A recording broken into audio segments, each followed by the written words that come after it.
Hello friends, welcome. Friends, we are living in the world of AI and AI is driving us crazy.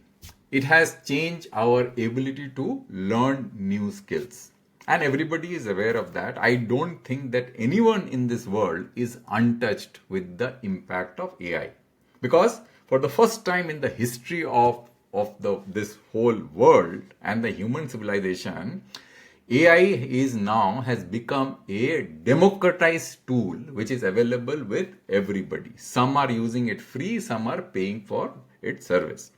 Now, friends, the impact of AI is so large that people are getting a illusion that AI is going to replace human beings and it is going to empower human beings, those who are continuously learning new skills to get to a different level, especially in the field of education.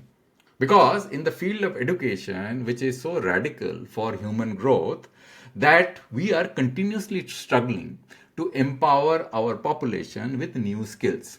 And sometimes this whole process has become so difficult that we get carried away with new technology, friends. So today, friends, that why I am doing this video today. I am doing this video because I saw this YouTube video of from a person whose name is Derek Muller. You can look at this person who is right in front of your screen. He was talking in this institute, Perimeter Institute of Theoretical Physics.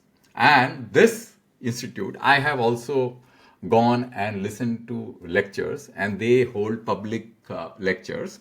And Derek was speaking, I think, around 4 days ago. And he was talking about this topic. And you know that he runs a channel called Vertesium. And the title of this presentation was What Everyone Gets Wrong About AI and Learning. Derek Muller explains.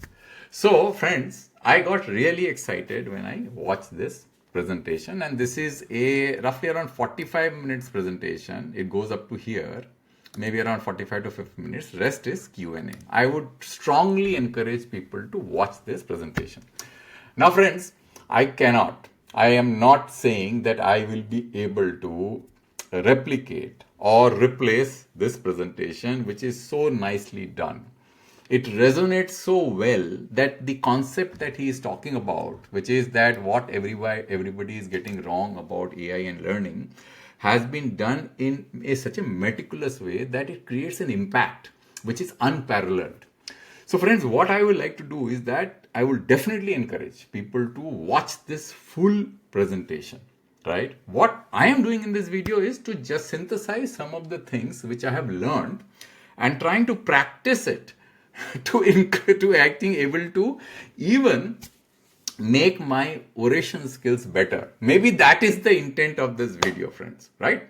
So that's all I will start with, and let me give you a summary of this presentation, what is being talked about. So friends, what I did is, as usual, I kind of create some slides so as to structure my thoughts better so that I don't waste your time. So friends, if you look at this slide, the topic of this presentation, which I am going to make, which is a synthesis of this presentation with the thumbnail, Effort is Algorithm, is now titled by me as AI Learning and the Human Mind. Now friends, in this lecture, in this presentation, he talks about this book, which is Thinking Fast, Thinking Slow, by none other than the Nobel laureate Daniel Kahneman. Now, friends, I think many of the viewers who are listening to this presentation must be aware of him. He is a Nobel laureate and he is a great thinker. And this book is probably the best-selling book probably in all times on this topic of behavioral science or behavioral economics. Now, friends, what is being spoken about in this lecture? What he is talking about? Now, friends, everybody who is using knowledge or AI as a tool must be thinking that, look, as a teacher, what you want, that is the common, perception, that you should be aware about knowledge and expertise, and somebody should be there available on a constant basis to empower you with new skills and knowledge. Therefore, Information becomes the most critical part of this puzzle, that you should be able to get information as quickly as possible, fast as possible, and the feedback that whether you are correctly absorbing that information or not should be instantaneous. Means, let's say if you commit a mistake, that mistake should be instantaneously communicated to you. You don't have to refer to some book or kind of some guidance from some teacher. He will look at the problem and then he will basically mark you whether you have make a correct judgment of the problem or not.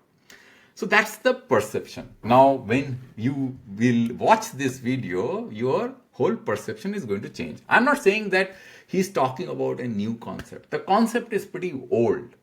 As Daniel Kahneman in his book Thinking Fast and Thinking Slow has already mentioned, and many of you might already know it. It is going to be a repetition. But because this is so radical in nature, it is so transformative in nature, it is important to continuously keep bombarding us with this concept.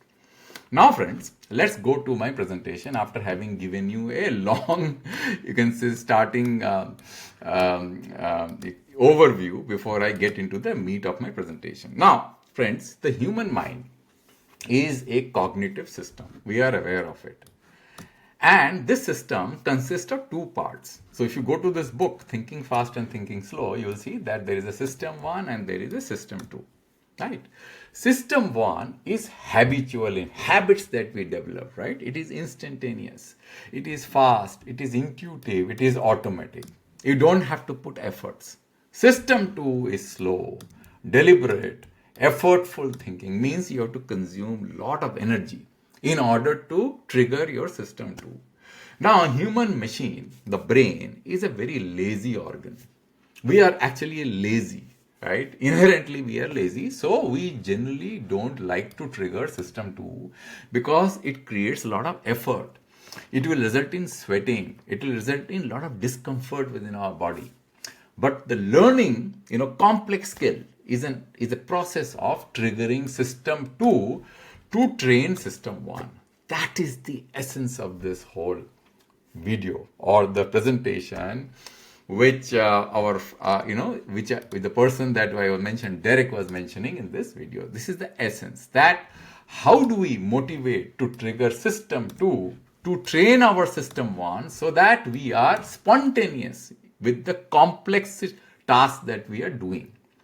And that is the key.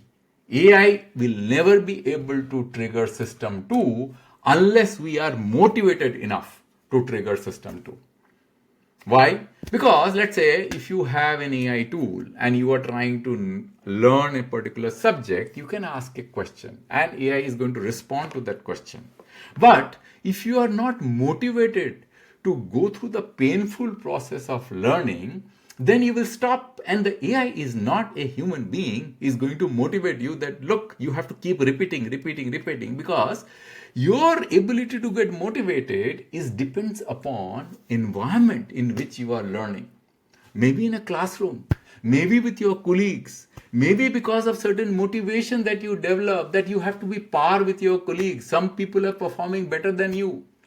If you are isolated, sitting in a room and driven by AI, AI is not going to judge you. AI is not going to tell you that you have to keep repeating this task again and again. That is what system 2 is, because you have to keep repeating this complex task till it becomes a habit, which is system 1.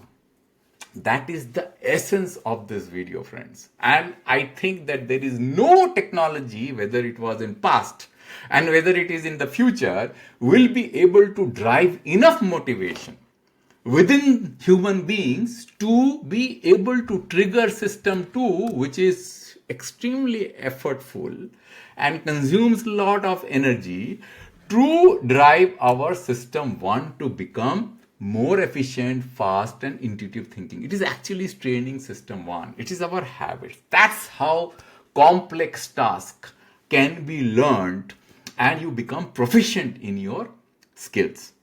That is what is being spoken about in a nutshell in this video, right? Now, the role of AI learning.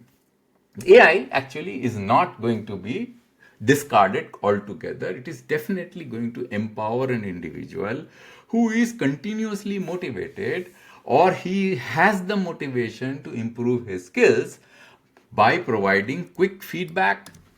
But it cannot replace effortful process of deep learning. Motivation and repeated practice are essential for mastery, which AI cannot tell you that, look, so and so, please continues. You have to get buck up. Like, for example, let's say if you're training your muscles and if you're going to a gym, and if there are no external motivation, which is to show your body very, very good and beautiful or anything else, you will kind of get out from the process and will lose the mental ability to continue and repeating those reps, which is required to make your muscle fatigued and then in the process gain muscles. That does not happen unless there is a coach which keeps you targeted toward the process of repeating those complex exercises again and again. That is why when you are left alone, if you see that most of the people in this world, right, are becoming unhealthily day by day, because it is always better, or it is always, you can say, much more relaxing to sit on a sofa set and eat potato chips. Because that is what we like to do, because it consumes very, very little energy. But there are so many tools available throughout this world which you can use without even going to the gym to strengthen your body. But let me ask you, friends, why aren't we doing that? The reason we are not doing that is because we lack the motivation. We are not being driven in that particular direction. It requires effort. The effort is what is lacking, and the AI cannot provide that effort in the overall learning process. No technology can. That's why AI cannot replace human teachers, right? So, what is his perspective?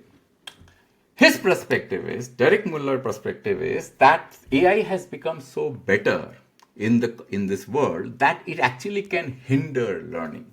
Because it will make some routine task which you were doing in the past. For example, writing a paragraph. You have to keep repeating your sentences again and again. For example, I used to draft emails earlier. It used to take me 3 hours to be so sharp, articulate, precise. Now I can do it in a matter of 2 minutes. I can simply write a paragraph and I let the AI draft a sharp email for me. So what I'm losing out? I'm losing out in my ability to cultivate my mind, to become my mind much more sharper, clearer. So that is the risk of AI. And with the coming generation, with the coding taking over by the AI, people will become more dependent on AI, and their minds are going to basically change completely, and they will not require to do the kind of effort that was required to be done in order to develop this complex skills. So, emphasis on the importance of effort and motivation is the key in education, and the teachers can play a crucial role in this whole guiding process. So, the key takeaway in this presentation, I would like you friends to observe, watch this video. No technology can replace human effort required for learning. Understanding the cognitive process enhances the teaching methods. So if you are a teacher, it is important for you to understand this. What he also says in this presentation is that people who are very good teachers, who overload students with too much information in a short window of time, is actually causing a cognitive overload. You will never be able to communicate to your students with that much amount of efficacy if you become too intense in loading and creating a cognitive load. People will get bored and they will give up. So there has to be a balance between the cognitive load that we are implanting on the students we are teaching, to make things simple, and progressively you make it complex so that people can take that load without getting tired, right? Or demotivating, demotivation kicks up and they give up and they fall behind the learning process. So AI should be used as a tool to support, not replace educators. So in net, I will recommend you to view that video, watch that video till the end. It is going to be a life changer. So friends, that's all in this presentation. I thought that I'll do a different type of video this Sunday. I hope you have liked it. And if you have any feedback, I may not have been so effective with with this talk as this person is, because he's a legend, right? You can't replace. He's an educator. He has more than I think 2 crores of subscriber in his channel, and I have been watching him for decades now, friends. Thanks for your time, and I will come back with a new video on a technical topic, right, of your interest next time. Thanks for listening.